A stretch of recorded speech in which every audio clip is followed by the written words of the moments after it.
اوه کسان خو شهیدان شو چې څنګه شهیدان شو نو او ادرې کسان حضرت خبیب رضی اللہ عنہ ابن عدی، حضرت زید ابن دسینا رضی اللہ عنہ او عبداللہ ابن طارق رضی اللہ عنہ دا درې کسان هغې وی زیره ځان سله وجنو که چېرته امن یې راکړو جم دي بچ شو وجود خو ډېر خوب دی که نه ځان نو هغې درې واړو ځان ورکړه چې څنګه یې ورکړه نو د عبدالله ابن طارق هغوی تړه پړې یې راواغېښتل لیندې مزې یې راواغېښته لاسونه یې وله شاته تړل او هغې وی دا خو م دوکه وکړه ما سره تاسو خو چې امن درکو او تاسو خو اوس ما تړی وی زه در سره نه ځم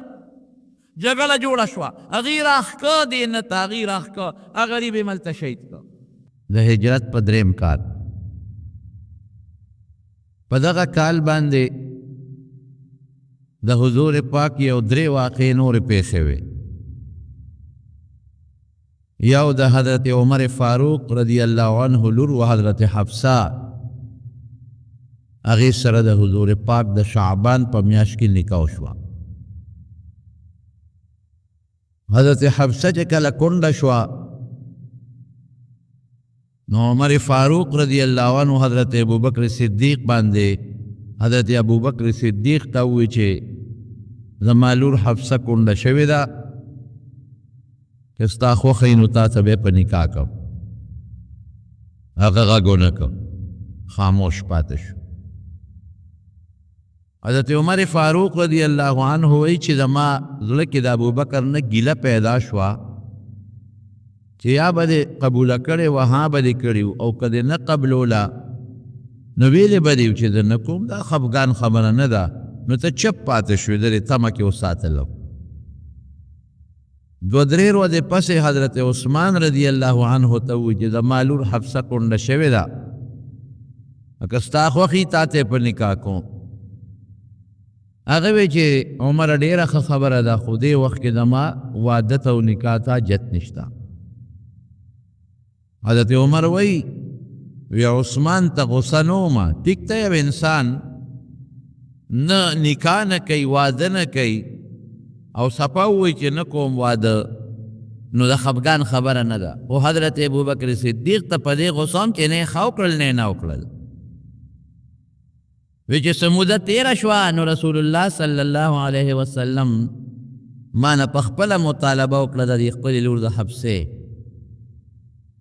ما وی ډېر زیات خوشحاله شوم ډېر خوشحاله شوم چې شکر دی چې زما دا لور د رسول الله صلی الله علیه وسلم په نکاح کې راشي نو د شعبان په میاشت کې د حضرت حفصې رضی الله تعالی عنها او د نبی علیه السلام واده شو اوس په شریعت کې تاسو باندې هم دا خبره ناشنا لګېدلې چې یو انسان په خپله چاته وی لور درکړو دا په شریعت کې منع نه دي د چا لور پیغله ده او څوک یې خوښ دی د هغه ته ویلی شي د هغه پلار ته ویلی شي د هغه ورور ته ویلی شي چې زما دا لور ده او تا له په نکاح درکوم یا ستا زوی لی ورکوم یا ستا ورور لی ورکوم لیکن زمونږ په وطن کې کړې داسې لوبه وکړه زمونږ رواج غلط دی نو بیا ټول عمر هغه جینۍ ته پیغوري ته به ورسره خو کې ښېګړه به ورسره وکې دا خو لویه ښېګړه ده چې څوک چاته وایي دا لور در کوم په لور اولاد خو څوک تنګېږي نه تا ورسره ښېګړه وکړه دی دې خوښ دی ګوره مینه دی ده ورسره او تا لور ورکړه ټول عمر بیا پیغور کوي وی پلار سره د ډوډۍ دی نه وه پلار نه شوې ساتلی ګوره ما ته یې په نکاح کړې ډوډۍ ورسره نه وه تا کې دا چلو تا کې دا چلو دا کې دا چلو نو ټول عمر هغه جینۍ ته زندګي تباه شي او د پیغور شي په دې سنتو عمل نه شي کولی دې زمانه کې پکار دی چې موږ د حضور پاک په سنتو عمل وکړو او رواج د خلکو ګنده غلط رواج د سنتو مقابل روان دی یا نبی علیہ السلام په خپله عمر ته ووایي چې حفصه کونډه شوې ده که ما ته په نکاح راکې ځکه نه اوس یې څوک چاته ووایي چې د لور په نکاح راکه دې کې شریعت کې څه قباحت خو نشته او نه پکې ګناه شته او که اوس دې چاته ووایي چې دا لور دې په نکاح را یا دا خور دې په نکاح را اوخو وګوره که نه د سترګو کې حیا نشته او دا دې ګوره ما ته په مخامخ وي لور په نکاح راکه بې حیا دی او زمانه نه شرمېږي او سترګو کې حیا نشته شل خبرې به درته وکړي حالانکه شریعت کې په دې کې هېڅ پابندي نشته قسم به که موږ د شریعت د حضور پاک په سنت او د صحابو په طریقو عمل وکړو جن کې مشکلات بني جون به آسان تیریږي موږ ځان ته په خپله زندګي ګرانه کړې ده. نو په درېیمه هجره د شعبان په میاشت کې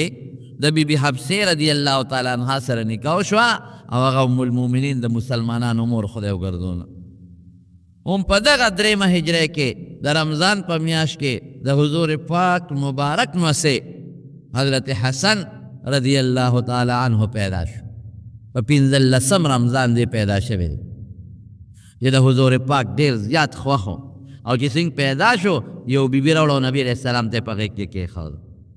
او حضور پاک په خوله مبارکه کې کجوره وچوپله ګوټي کې ورته خلک وایي او هغې فوراً د حضرت حسن په خوله کې هغه ګوټي کېښودله. یو بیبي خوب لیدی وی صاحب یو خطرناک خوب مې لیدی دی. وی څه خوب دی؟ وی خوب مې دا ولید چې ستا نه مې د غوښې یو ټوټه راپرې کړه او غېږ کې مې راته واچوله. ستا نه مې د غوښې یو ټوکړه راپرې کړه او غېږ کې مې راته واچوله. صاحب داسې خطرناک خوب مې لیدلی دی. حضور پاک ورته وی دا خو خطرناک نه دی، دا خو ډېر بختور او برکتي خوب دی. وی د فاطمې به زوی پیدا کېږي ادما د غوښې ټوکړه نه او ستا لاس کې به پیدا کېږي، ته به یې دایې او راوړې زما غېږ کې به یې غورځوې. مقتص یو شو د بی بی فاطمې زوی پیدا شو حضرت حسن. هغه بی بی یې خدمت وکړو راوړې نبي علیه السلام ته یې غېږ کې کېښود. وی دا دې د هغه خوب تعبیر و پته درته ولګېده. درېیمه بله واقع چې پکې پیښه شوه نو شراب خدای د شوال په میاشت کې حرام کړل. شراب دغې وخته پورې حلال ولې خلک بلدو دا خو د نشې شی دی. یکدم کې خلکو ته ویلې وې چې هم به مسلماني قبلوې، د بوتانو عبادت به پرېږدې، هم به دا ګناه نه کوې، دا به نه کوې، شراب به نه څکې. نو بیا به خلکو باندې خبره ګرانېدله. نو ورو په قلار خدای پاک شراب حرام کړل په طریقه. لومبی حکم راغی یسألونک عن الخمر والمیسر قل فیهما اسم کبیر ومنافع للناس. وی یاره ښه شی هم نه دی، فایدې هم پکې شته، خو ښه شی هم نه دی. ګوره فوراً حرمت را نه دی. نو بعد چې هوښیار صحابه او مشران هغوی وی چې فایدې پکې شته او نقصانات هم دي، راشه ځان ته ساته. نو بعضې صحابو ته ځان وساته. بیا دویم حکم راغی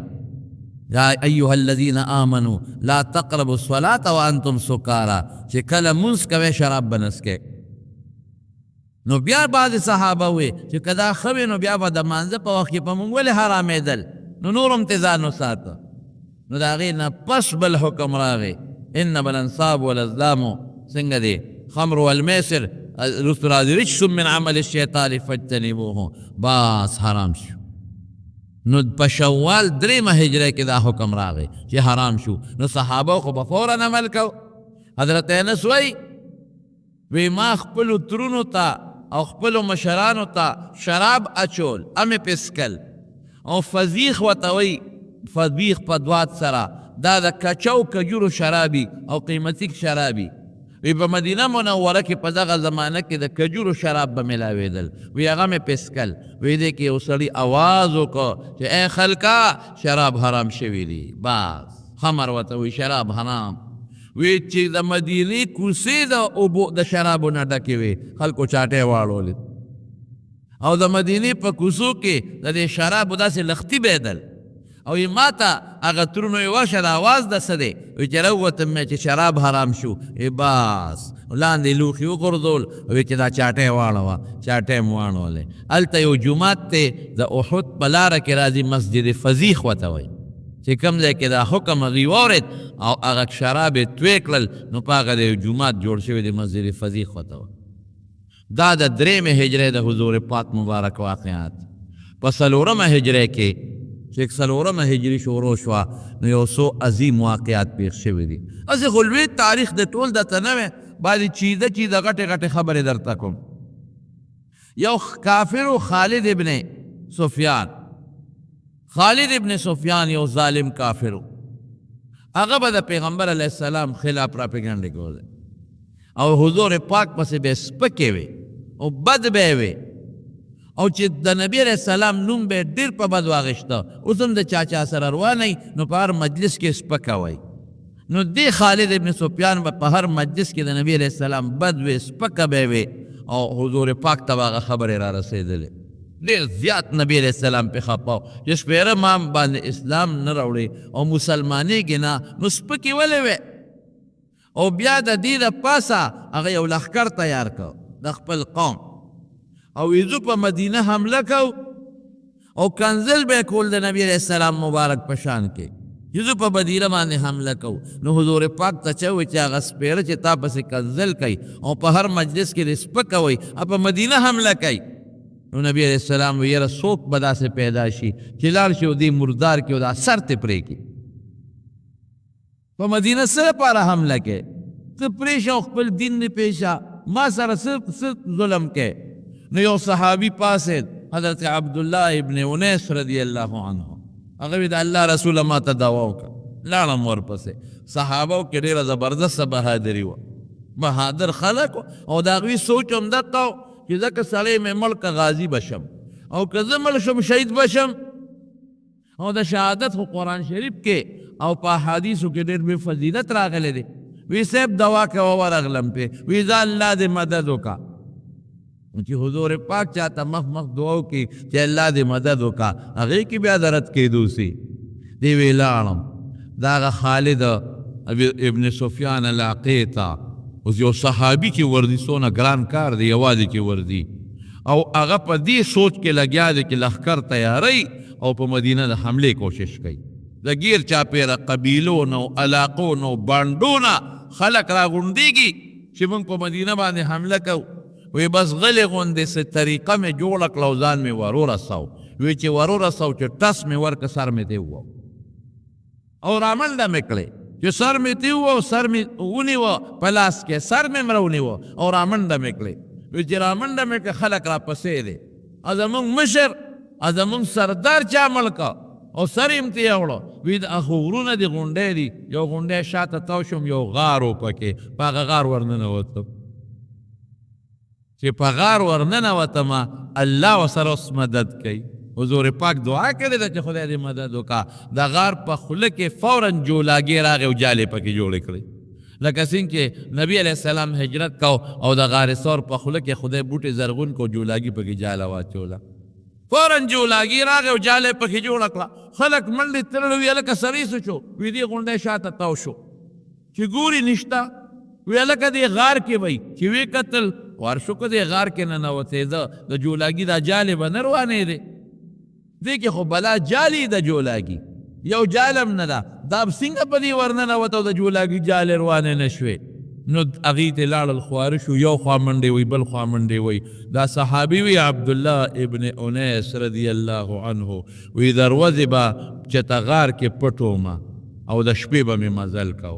دروازې به بیا چته غار کې پټ شوم او د شپې به مې مزل کو او حضور پاک مبارک ته الله اطلاع ورکړه صحابو ته وی هغه خالد ابن سفیان ظالم چې ما پسې کنځلې کوي او پراپګنډ کوي او د مدینې خلاف لښکر جوړوي وی هغه مردار که مړی که سر یې ته پرېږده هلته په مدینه شریفه کې حضور پاک صحابو له اطلاع ورکړه او دې صاحب وی دروازې به مې ځان چته غار کې پټو پټو کې لختو کې به پټوم او د سره م را سره دی اوس د دې مردار او وی دا شپې به مې مزل کو راغی مدینې منورې ته چې راورسېد حضور پاک ته هغه سر په مبارک ته هغه سر په خپو کې کېښود وی صاحب دا د هغه پلیزه د هغه خالد ابن سفیان سر دې مې ته پرې کړه نبی علیہ السلام ډېر خوشحاله شو او شکریه د الله ادا کړه او یو کونټۍ ورسره وه یو کونټۍ ورسره وه هغې دې صحابي له ورکړه عبدالله ابن انیس له وی ها دا کونټۍ والا تخسر به فی الجنت فإن المتخسرین فی الجنت قلیل وی دا کونټۍ والا ته به جنت کې په دې کونټۍ ګرځې دا نه چې ته به ګوډې جنت کې ګوډ شل نشته خدا به ستا یو نښی اوس هم بعضې خلک د فوجانو د جرنیلانو سره او د مشرانو سره یو چوکه غوندې وي یو سټیک ورسره یا بعضې خلکو سره سې د دغه د وجې نه یو کونټۍ وي هغه لاس کې داسې تاوی را تاوی په ځمکې نه لګي شوق دپاره یې ساتي نو وی په دا ځه وی جنت کې به دا کونټۍ لګي او پکې به ګرځې او وی جنت کې کونټو والا خلک ډېر کم دی حضور پاک ورته فرمایي او دویم ورته څه وایي وایي عبدالله ابن انیس وی دا کونټی به ستا د قیامت په ورځ نه ښایي په دې به دې پېژنم قیامت په ورځ به دا کونټی ستا نه ښایي په دې به دې پېژنم دا ستا نښه شوه دغې صحابي حضور پاک مبارک او دعا یې ورته وکړه ډېره دعا یې ورته وکړه د جنت د تلو دعاګانې مو ورته وکړې نو هغه بیا د دې کونټۍ حفاظت کو چې دا رانه ضایع نه شي روکه نه شي تر مرګه پورې د هغه کونټۍ حفاظت وکړو هغې صحابي او چې کله وفات کېده نو وصیت یې وکړو وی چې ما کله په قبر کې ښخ کړه دا کونټۍ ما سره کېدی نو چې قبر کې کله ښخ کړه نو هغه کونټۍ م ورسره کفن کې کېښوده دفن یې کړه ورسره دا یو واقع پېښه شوه ګوره تاسو ته خپل اندازه ولګېده چې د صحابو بادري څومره وه د صحابو د حضور پاک سره مینه څومره وه یک سر په غونډ کلي وردي او د کلي مشر وجني دا خو اسانه خبره نه ده دې کې خو به خپل سر بیلې او بیا څومره مشقت کوي او نبي علیه السلام نه ځان را رسوي او بیا حضور پاک د ده د مینې کومه نتیجه ورکوي کونټی د حضور پاک چاله چې حضور پاک کوم شی ورکړی دی هغه به پرې فخر کوو وی دا ما د نیته ما د هغه را کړې ده دا توره ما له هغه را کړې ده دا جام ما له حضور پاک مبارک را کړی دی صحابه به پرې فخر کو چې دا د رسول الله مبارک نښه ده اوس چې چاله یو سړی په تحفه کې یو شی ورکړي پلار ورکړي استاد ورکړي یو پیر ورکړي یو نیک سړی ورکړي هغه ځان سره تحفه ساتي که نه ساتي فخر پرې کوي که نه کوي نو چې د دواړو جهانو مبارک سردار یو شی چاله ورکړي په هغې به څونه فخر کوي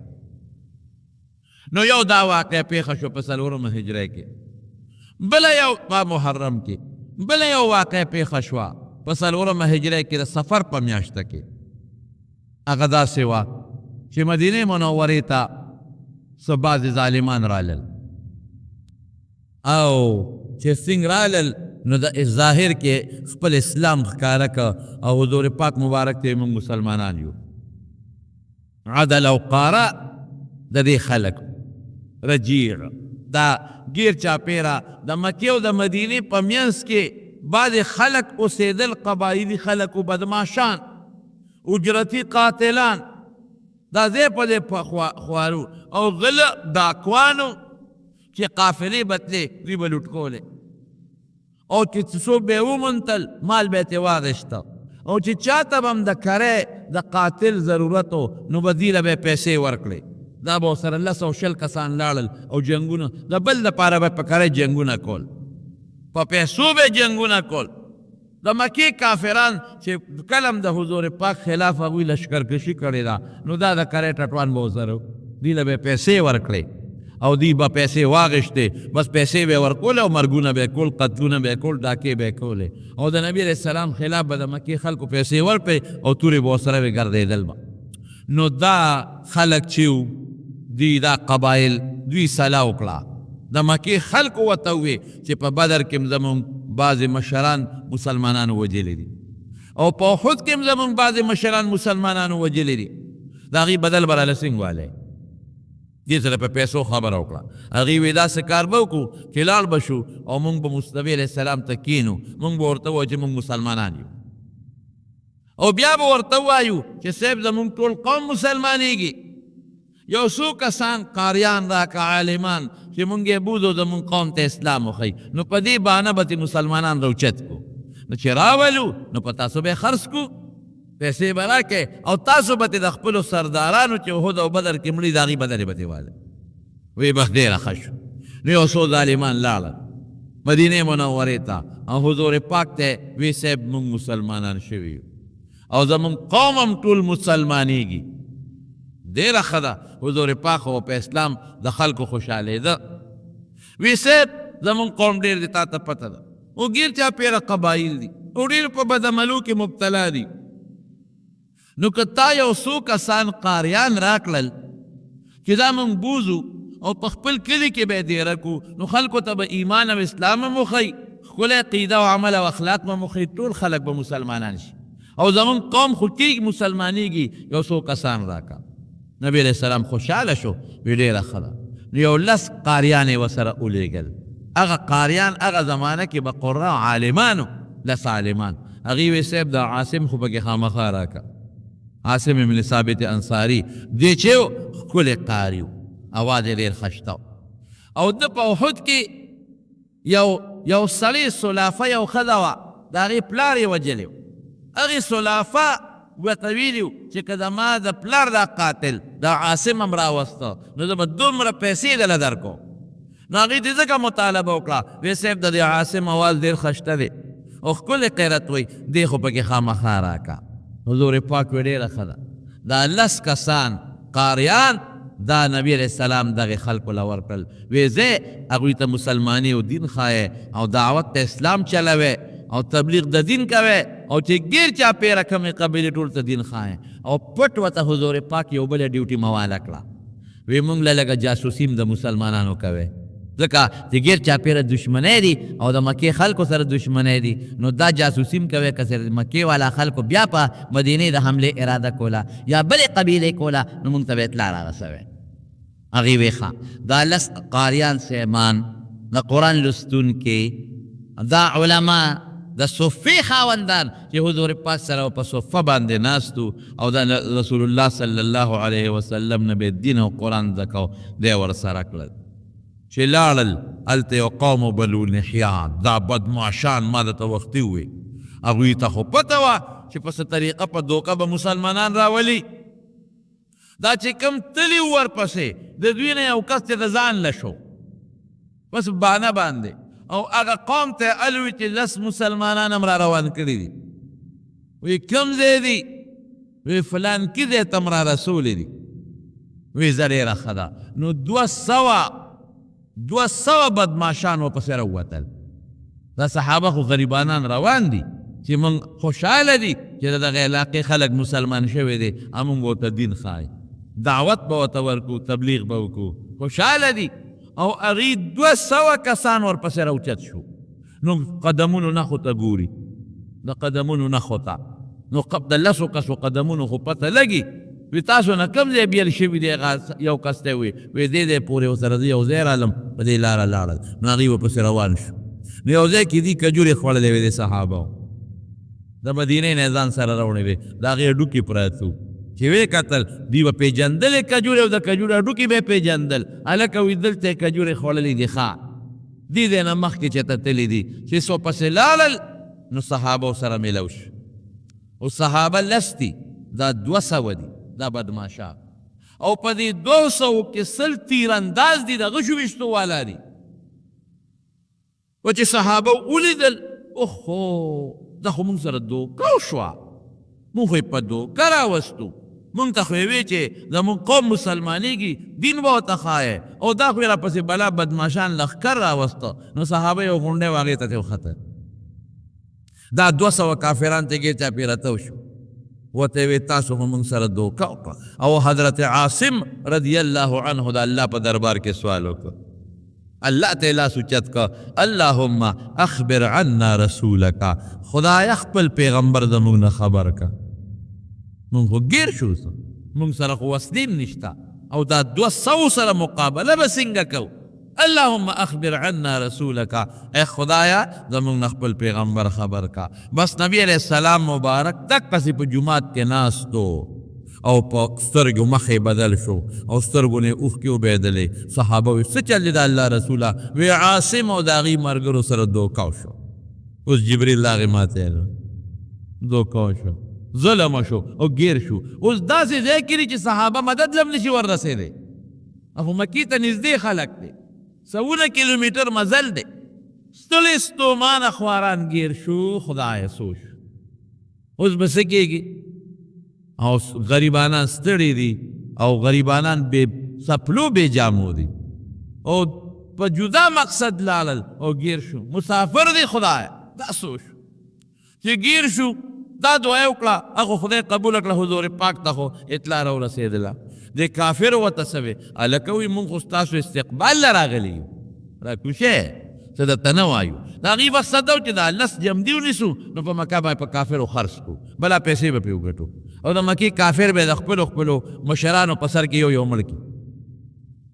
حضرت عاصم چې دا کم مشهور و هغه دې ورته څه وایي وی مونږ ستاسو استقبال له او ورته وایي استقبال له چې څوک راځي نو تورې راوړي نیزې راوړي استقبال دې ته وایي خیر پوه شو پې ورته وی را کوزېږې به امن درکو زه اسم درته نه وایو حضرت عاصم ملګرو ته وی وی انی لا انزل فی عهد کافر وی زه خو د کافر امان نه قبلوم د کافر امن نه قبلوم دوکباز دی یوه دوکې را سره دا وکړه چې په دوکې راوستو اوس به مونږ ورته وایو چې مونږ له امن راکړه دوی به دوکه را سره کوي وی بس زه خو به هغې پورې جنګېږم چې تر څو مړ شم ملګرو وی مونږ هم داسې کوو نو جنگ شروع شو نو 7 کسان پکې شهیدان شو یو دغه عاصم شهید شو دا چې کومې مشر و او دې عاصم د خدای په دربار کې یو سوال وکړ اللهم انی احمی دینک اليوم خدای زه نن ستا د دین حفاظت کوم دا چې مرم خدای دپاره مرم که اوس مې د کفر کلمه وي غږ هم راته نه کوي خدای نن زه ستا د دین حفاظت کوم فحمی لحمی بعد الموت خدای زه مرګ نه پس زما د غوښو حفاظت وکړي دی ولې وایي دی ځکه وایي چې هغه د چا پلار د په احد کې وجلي و سلافه هغې قسم خوړلی و سلافه بنت سعید هغې قسم خوړلی و وی د عاصم د سر په کوپړی کې به د شراب څکم تر څو چې مې د سر پرې کړي نی او د سر دا کوپړی دا جام مې کوز کړي نی او په دې کې مې شراب نیز کړی نه به صبرېږم هر څونه پیسې چې لګي خو زه به دا چل کوم نو ځکه یې ورته وي چې دا عاصم موږ له راوله ده ته پته وه نو د یو دوی د څو وی خدایا احمی دینک اليوم زه نن ستا د دین حفاظت دپاره راوتیم فاحمی لحمی بعد خدای د مرګ نه پس زما د غوښو حفاظت وکړې زما د وجود حفاظت وکړې او یا الله زما په دې سر کې ستا قرآن پروت دی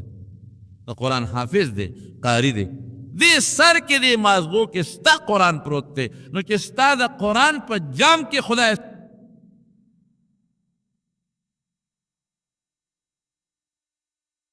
کې دا به خدای زما بیزتی وي ستا د قرآن به بیزتی وي نو خدای زما د دې سر حفاظت وکړي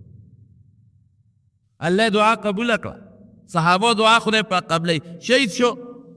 7 کسان خو شهیدان شو چې څنګه شهیدان شو نو او 3 کسان حضرت خبیب رضی الله عنه ابن عدی حضرت زید ابن دسینا رضی الله عنه او عبدالله ابن طارق رضی الله عنه دا 3 کسان هغې وی زه یاره ځان سله وجنو که چېرته امن یې راکړو جمدي بچ شو وجود خو ډېر خوب دی که نه ځان نو هغې 3 واړو ځان ورکړه چې څنګه یې ورکړه نو د عبدالله ابن طارق هغوی تړه پړې راواغېست د لیندې مزې راواغېسته لاسونه یې وله شاته تړل او هغې وي دا خو م دوکه وکړه ما سره تاسو خو چې امن درکو او تاسو خو اوس ما تړی وي زه در سره نه ځم جګړه جوړه شوه هغې راښکه دې نه ته هغې راښکه هغه غریب یې ملته شهید کړه باقي 2 کسه پاتې شو حضرت خبیب هغه یې بوته په مکه کې خرڅ کړه او حضرت زید ابن دسینا هم په مکه کې خرڅ کړه او د دې عاصم نو دوی سر پرې کوي چې دا سر یو سو او په هغه سلافه ښځه باندې خرڅ کو نو خدای څه چل وکړه الله دا تورې مچۍ نه دي دا غټې دا په دغه کې چې ځنګلونو کې دا غټې تورې مچۍ وي دا خطرناکې ارالې او په دې لاشونو د پاسه ګرځېدې په دې 8 واړو لاشونو داسې پې ګرځېدې چې بنګار دی نو مچوله څوک راتلی شي نو خلکو ویله که داسې به وکړو چې دا سرونه به ترې پرې کوو د دې عاصم نه به هم پرې کوو نور هم خو د شپې ځکه چې اوس خو مچۍ دي او د شپې خو مچۍ خپلې جالې ته ځي بیا خپل ګبین له ځي نو د شپې چې دا مچۍ لر شي نو بیا به راشو دا سرونه به ترې پرېږدو نو په مکه کې به یې خرڅ کړو چې دا ستاسو د پلارانو قاتلان دي الله څه چل وکړه ماښام نه خدای باران شروع کړ د شپې باران وشو داسې باران پروردګار وکړو داسې باران داسې شیبې باران چې د هغه لاشونه داسې غیب کړل چې تر ننه پورې پته ونه لګېده چې د هغه 8 صحابو لاشونه کوم طرف ته لاړل دې له خدای قدرت ورنه کړه په دې باندې چې د مسلمانانو اثرونه پرې کړي او پرې خرڅې کړي 2 کسان چې مکې ته یې بوتل خرڅې کړل حضرت زید ابن دسینا رضی الله عنه دا چا واغشته دا د امیه بچو واغشته صفوان ابن امیه ځکه د امیه مردار کړی و وجلی یو هغې واغشته او بس هغې خو وتاړو صبر ونه کو او نغې د مکې مکرمې د حدودو نه بار اویست تنعیم ورته وایي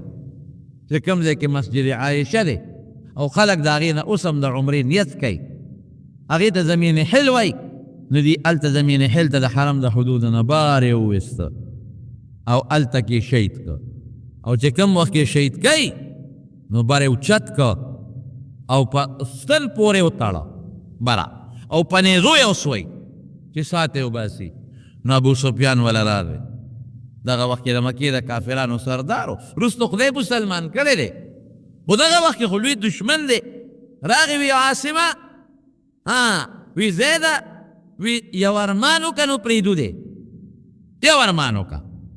نو پرېږدو دی. وی څه ارمان وکړم؟ وی داسې ووایه چې ارمان چې زما په ځای دلته محمد صلی الله علیه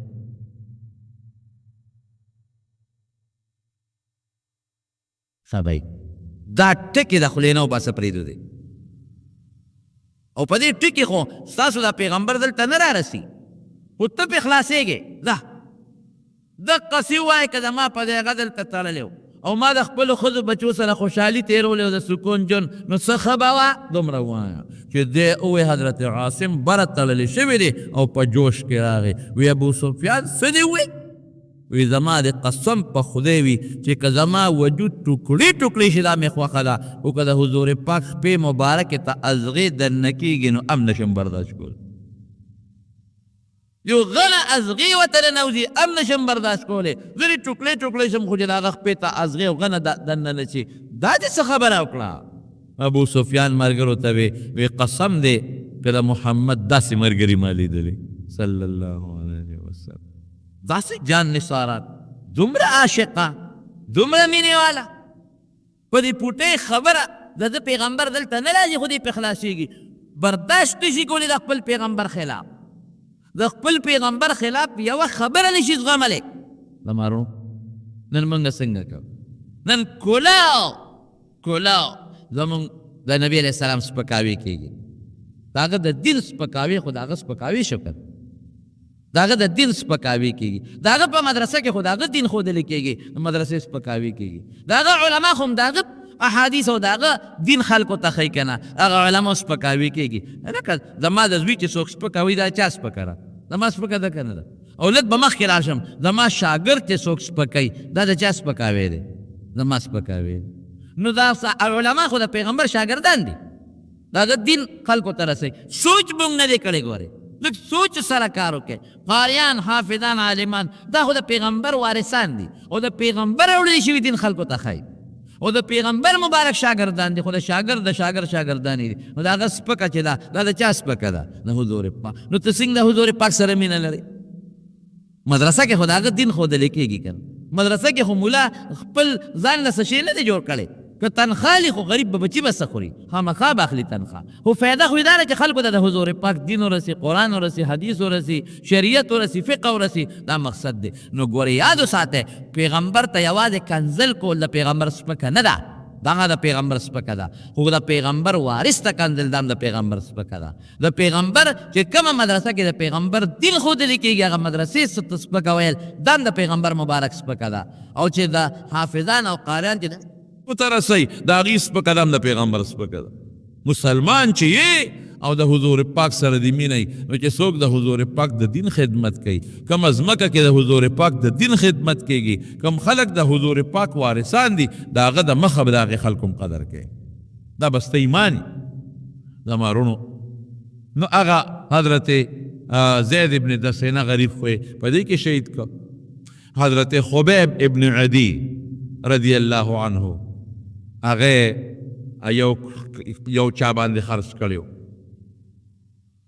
د حارث لور ده وروسته مسلمانه شوې ده. هغه وی مونږ په بیه واغېسته چې مونږ به یې د خپل پلار په قتل کې مړ کړو، زمونږ پلار یې وجلی. نو د حرم اشهر حرم ورته وایي د محرم په دې کې به دوی دغه نه کو وجل نه کول. مونږ وی چې دا ورېږه دا میاشت ده تېره شي نو بیا به یې وجنو. نو مونږ کور تړلی و، پلی باندې په زنځیرم په کور کې تړلی و. دا حضرت خبیب رستو بیا چې مسلمانه شوه قصې کوي وی والله ما رأینا اسیرا قط خیرا من خبیب وی قسم دی که د خبیب نه بهترین قیدي مونږ په دې سترګو لیدلي لقد رأیته یوما یأکل عنبا وی یو ورځ ما ولید چې انګور یې خوړل وما بمکة من سب او په دغه زمانه کې په مکه مکرمه کې میوام نه وه وی وانه لموسق بالحدید او دی په زنځیر هم تړلی شوی دی د اوسپنې په زنځیر نو مکه کې میوه هم نشته او د اوسپنې په زنځیر تړلی شوی دی نو دې میوې پسې کم خوا لاړ مونږ خو نه ورکوړی زمونږ خو دشمن دی مکه کې میوه هم نشته وانه لرزق رزقه الله خبیبا وی دا هغه روزي وه چې خدای حضرت خبیب له ورکوله انګور به له خدای غونچک ورکوه بی بی مریم معشوبه ده هغې له خدای پاک وه دروازه دننه جرنده دروازه دننه روزي ورکوله که به یې نه ورکوله دا هغه الله ورکوله نو چې کله مونږ دې وجه وی د مرګ نه مخکې د مونږ ته وی چې یو چاړه راکېراله چې زه په هغې را خپل صفحه وکړم وی ما ولې یو چاړه ورکړه نو زه د کور کار مې کو په هغې کې مصروفه شوم وی د ما یو ماشوم بچی و په خلپوس ورو ورو ته د خبیب له ور ورسېد وی چې ور ورسېده دا د ما ماشوم بچی وی چې ما داسې د کور د کار نه وکتل وی د ما هغه ماشوم بچی اوس خبیب دقسې پرون کېنولی دی او وی چاړه مو سره کولاو ده وی بس ما فریاد شروع کو چې دا څو شو دشمن مې دی اوس یې بوزو او وجنو یې او زما بچی ولا خدای وروسته دا څو شو او چاړه مې ورکړې ده چې به دې په خپل سنت والي او دا زما ماشوم ورغی ورکه بل کس وی که نه په دې ماشوم یې ځان بچ کولی شو بس ویلی به چې ما پرېږدی که دا ماشوم د لالالو ما پرېږدی یو ځای ته رسم چې زه په امن شم ماشوم به درته کښېنوم راشئ بیا بوځئ لیکن هغه خبیب چې ورته سینګ وکتل دې ښځې ته ښځې ته څه وایي وایي مه یارېږه پریشانه نه شي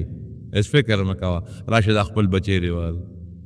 مونږ ته خپل پیغمبر د ماشومانو د مینې تعلیم راکړی دی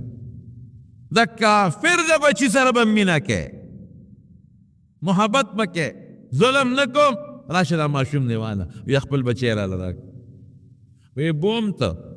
تنعیم ته مو رسو د حرم د ځمکې نه م بار وویسته وی چې مو وویسته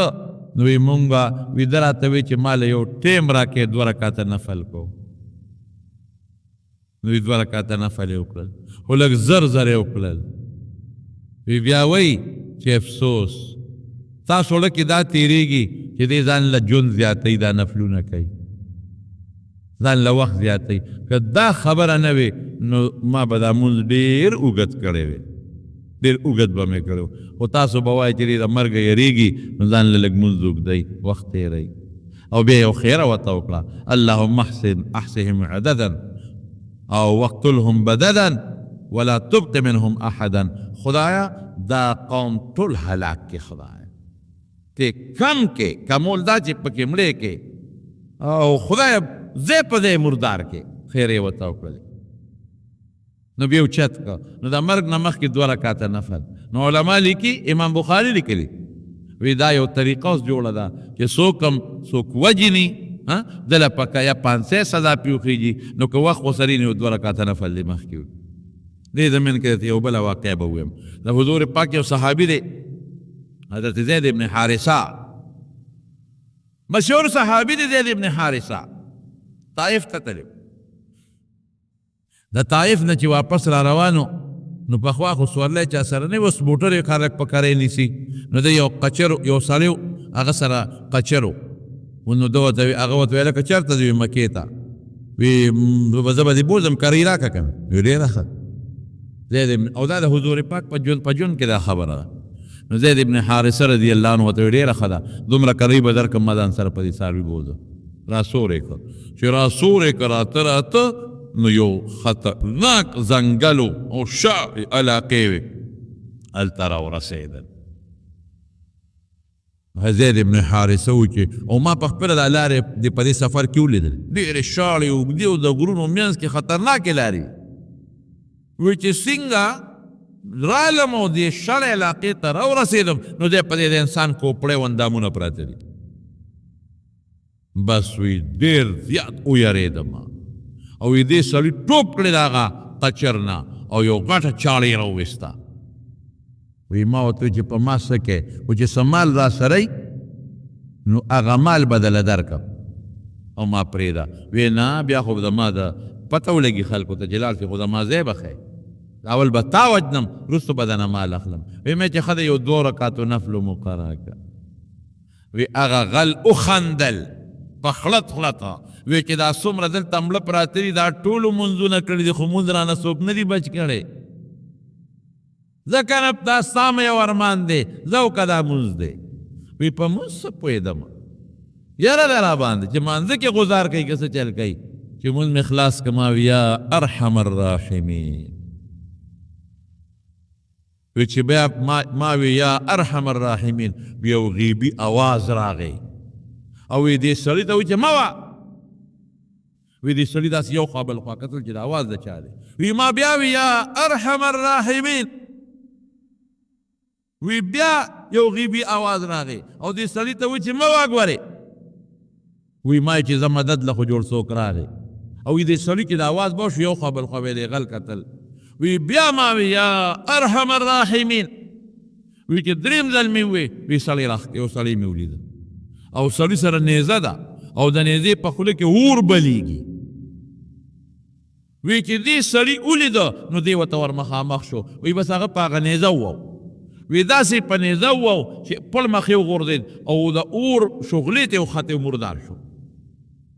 وی زه خوشحاله شوم هغه سړی چې د غیبو نه راښکاره شو نیزې والا. وی ما ورته چې ته څوک یې خدای د سره خو کړه زه خو د لوی غمه بچ کړم. وی ما ته وی چې زه د الله فرشته یم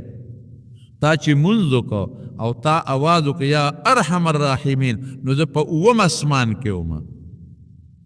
د هغه ځای نه مې ول اواز ورکړه چې مه وه چې دوباره د ارحم یا ارحم الراحمین ووې نو زه په لومبي اسمان کې وم. نو بیا مې ول اواز ورکړه چې ګورې مه کوه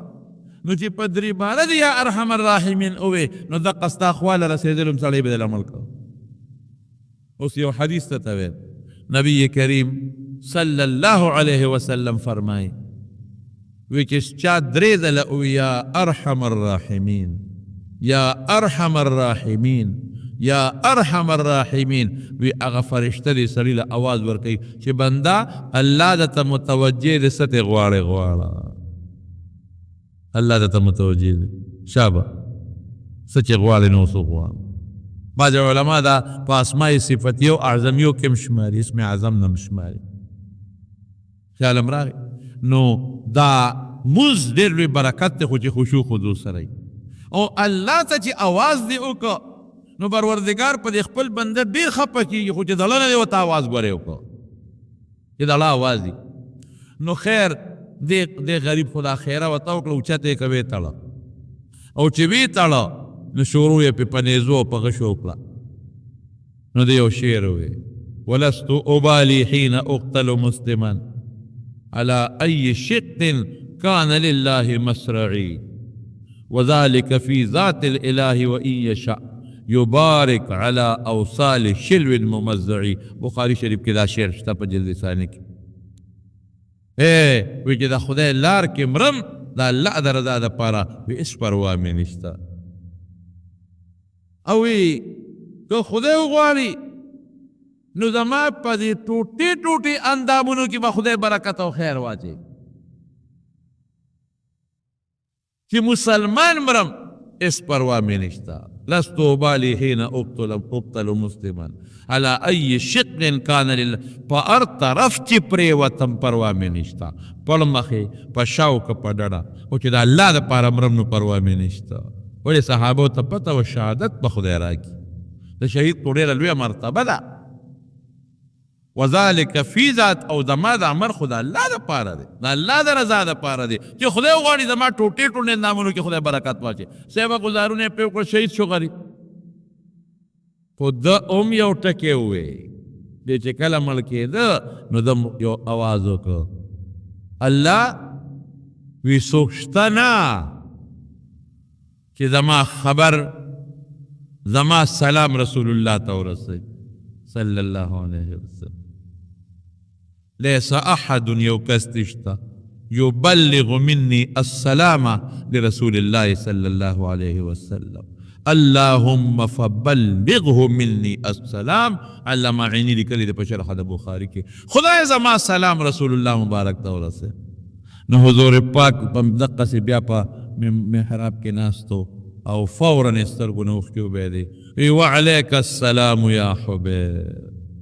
حبیب پتا یې د الله یا حبیب پتا یې د الله سلام. او صحابه ته چې حبیب شهید شو دی غریب خو شهید شو. نو نبی علیہ السلام یو دو صحابه کرام ولېږل، یو حضرت زبیر رضی الله عنه یو حضرت مقداد. وی لاړ شه او حبیب به بر تړلی وجود یې راله راوړی. حبیب به بر تړلی وجود یې راله راوړی. دا هم لویه قرباني ده چې په دوه کسره هغوی غریبانان په آسونو باندې راله چې راله د ده څلوېښت ورځې شوې وې چې دی بره بانډه و. ګوره څلوېښت ورځې چې نورونو ته یې مارغان راځي هغوی به دې ته پرېښوده چې دا مارغان یې غوښې وتښتوي. نور پې لږ اسخابه شي بوی به کوي مارغان به یې غوښې وتښتوي. څلوېښت ورځې بره په نور تړلې شوې دي وجود یې همغسې تر و تازه دی. او څلوېښت ګیر چاپېره ته څوکیداران دي چې څوک یې ونه تښتوي. حضرت زبیر او حضرت مقداد وی چې مونږ رالو ومو کتل وی څوکیداران دي. وی ما ورته ملګري ته وی راځه که وجدي مونږ دې مړه شو خو شهیدان به شو که نه. خو حضور پاک وی راویست پړی د هغه خبره منو. وی نیغ پې ورغلو شپه ده وسو وی وجود مله راوسپړده تر و تازه تر او د مکې ګرمي څومره سختۍ وجود مله راوسپړده او ځای مو وله مخکې په یو اس برابر کړی په هغې مو وله وجود هغه لاش کېښوده او یې بس راوتښتېدو رالو. هغوی ویاړو راته نیغ نیغ کتلو مونږ یې ونه لیدو. وی چې وجود م وله راوړه وی چې سار نور ولګېد چې وی کتل هلکه سړی نشته یا لکه څه شو دا اسونو خپې موجود یا لکه تاسو خوبونه کول. سړی د نه غونډ یوړه څلوېښتو کسانو نه څنګه سړی یوړه وی راپسې شو. نو وی زمونږ اس خو درونو ځکه لاش پې پروت و منډه یې نه شوه والې. وی دوی راپسې را رسېدل. وی چې راپس حافظ ابن حجر په بدایه و نهایه کې لیکلی دي او حافظ ابن حجر په فتح الباری په شرح د بخاري کې هم لیکلی دي. دا حواله در ځکه ډېر خلک دا اولیاء او کرامت نه مني. دا حواله مې ځکه دله درکړه.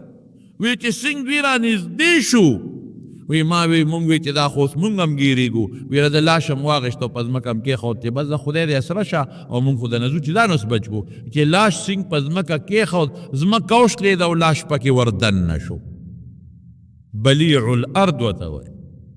بلیع الارض. راغی نبی علیہ السلام ته بس وی دغه مقصد او ځمکې قبول که خبره نشته دی. ولا تحسبن الذين قتلوا في سبيل الله اموات. دا الله لار کې چې شهیدان شي مړی ورته مو آیا. عرفي مړ خو دی عرف کې خو مړ دی جنازه به پې کې کفن به ورکې دعا به ورته کې خو دا مطلب چې د عند بل عند هو څنګه دی بل هم احیاء جمدی دی عند ربهم یرزقون.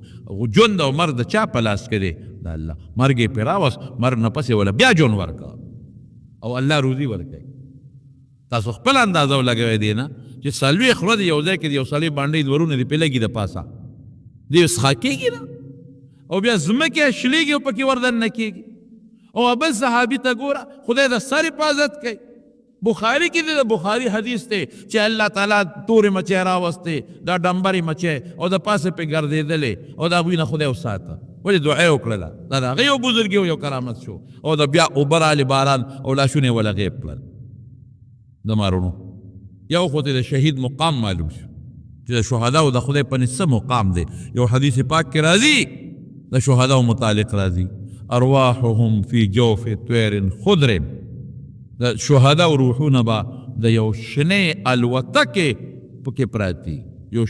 شین کرسی به او یو شنه الوتکه به او لکه جس شو مثلا بل شی شو. داسې جزونه خو نشته په جنت کې خو د الوتو یو شی شو ای کې به دا روح پروتي.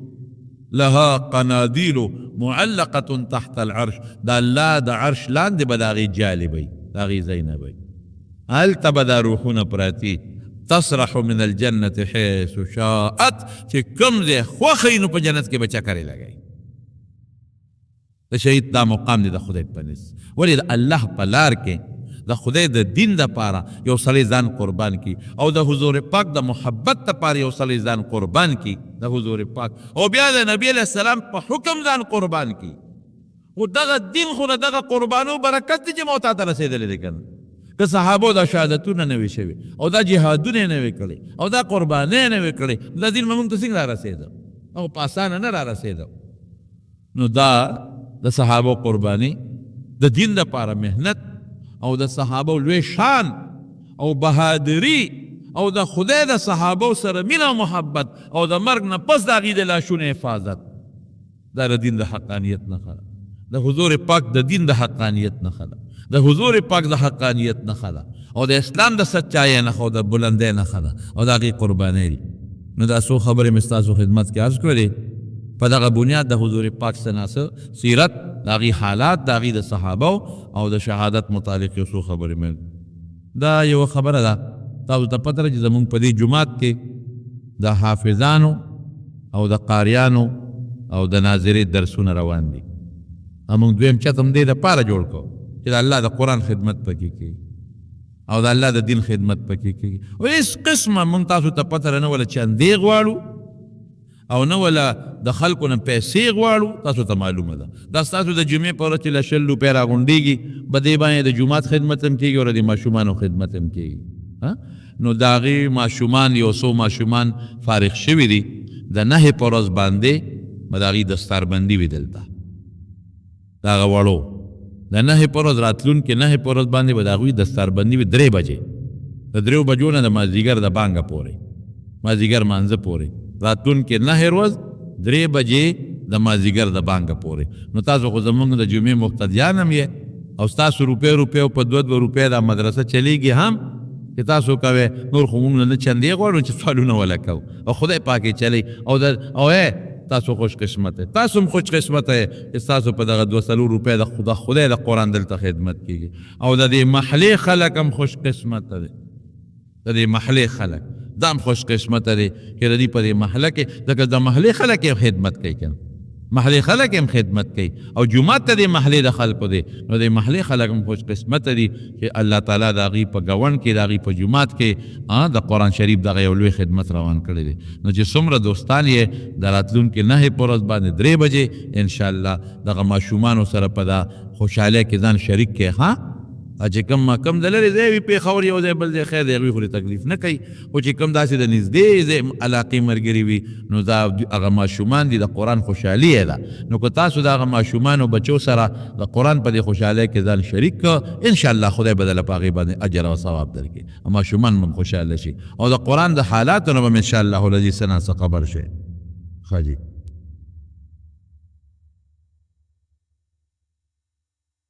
دا زمونږ یو ملګری دی او هغه د مردان دی زمونږ دوست دی هغه سربلند جي صاحب نو دی هغې باندې څه درد راغلی دی او اپریشن یې وله کړی دی. الله دې وله روغ صحت ورکړي رب العالمین دې وله شفا ورکړي. دې څه پریشاني ده او بیماري ده الله دې پریشاني په خوشحالۍ بدله کړي الله دې بیمارۍ له شفا ورکړي. او دا مې پېښور کارخانو یو ملګري ټیلیفون کړی چې څوک بیماران دي خدای ټول له شفا ورکړي دا هم د پریشانو دپاره دي. نه په لاسونو باندې د قبرونو یا په دانو باندې خاورې دا ما چې په شریعت کې دا منع دي. په زیارتونو سره اسی زیارت القبور له ځای د نیکانو خلکو قبرونو له تلل یا زیارت القبور د تلل ثابت دی او دعا ورته کوئ نفل کوئ او د قبرونو خاورې یا کاڼي په ځان مګل او دا په شریعت کې بالکل منع دي. هغه کار به کوو چې مونږ ته کوم رسول الله مبارک ویلي بل سوچونه منع کوو. دعا وکړئ رب العالمین خدای ته دغه صحابه کرامو چې د دین دپاره کومې قربانۍ ورکړي دي خدای دغه دین له کامیابي ورکړي کامراني وله ورکړي او ته دا دین خور کې او خدای د دې دین حفاظت وکړي. الہ العالمین مونږ د دغه صحابو په نقش قدم باندې روان کې د حضور پاک تابعداري مناسبه کې د شیطان او د ګناه نه پروردګار او د هغې د اسبابو نه وساتې الله په زړه کې د دین مینه محبت واچوي څوک چې مریضان دي ته وله شفا ورکړي دغه رور چې د اپریشن د مثانې یې کړی دی هغه ته هم دعا کوي چې خدای وله شفا ورکړي روغ صحت وله خدای پاک ورکړي نور کو بیماران دي په کورونو هسپتالونو کې الله ټول له صحتونه ورکړي څوک په پریشانو کې مبتلي خدای پریشانۍ وله په خوشحالو بدلې کې که څوک قرضداري قرضونه اخلاص کې پروردګار زموږ د دواړو جهانو خیر نصیب کې بچي مو نیک عمله صالحان لوی کې او د لوفرونه وساتې په خپلو مقصدونو کې کامیاب کې مشران او مردگان هم خدای مغفرت نصیب کې حاضر جمع کې څومره مسلمانان دوستان دي چې د خیر او د برکت زندگی نصیبه کې د کاروباري رونو په کاروبار کې برکت واچي ځمکو چې څوک کري د هغې په زراعت کې برکت واچي د چا روزګار نه د حلالو ښه روزګار وله ورکې او تم د چا څه حاجتونه تې وله حاجتونه قبول کې او آخر وخت کې بخلی دا کریمه نصیب کړي چې لا اله الا الله محمد رسول ګرانو مینوالو زموږ د دکان پته یاد ساتئ صدایدین اسلامی کیسټ اینڈ سی ڈی سنٹر نشتر آباد نز مدینہ مسجد د قاری حنیف اللہ او قاری قدرت اللہ ښکلی دکان موبائل نمبر دے 0301 88 91 321 او بل نمبر دے 0345 91 47 115 اسلامی سال میں بس بدبان کون کی مراد دے اسلامی سال میں بس بدبان کون کی مراد دے بیلتا جن میں دوبتا جڑاؤ دو فریاد دے بیلتا جن میں دو جڑاؤ دو پری دی استا وصال میں بس بغبان کون کی مراد دیتے بیلتا جن میں تو جڑاؤ دو فریاد دی بیلتا جن میں دو جڑاؤ دو فریاد دی یہ بیلتا جند البس کلم یا نبی خیر البشر نو حال دزنا کتن میں دے وجول بدتر حال دزن کتن میں دے وجول مرو نیم پتر دیر پمقاد لا صدق ظالم دلتن بیداد دے بیلت جند میں دو جڑاؤ دو فریاد دے بیلتا جند میں دو جڑاؤ دو فریاد دے استا وصال میں بس پوان کون کی مراد دے بیلتا جند میں دو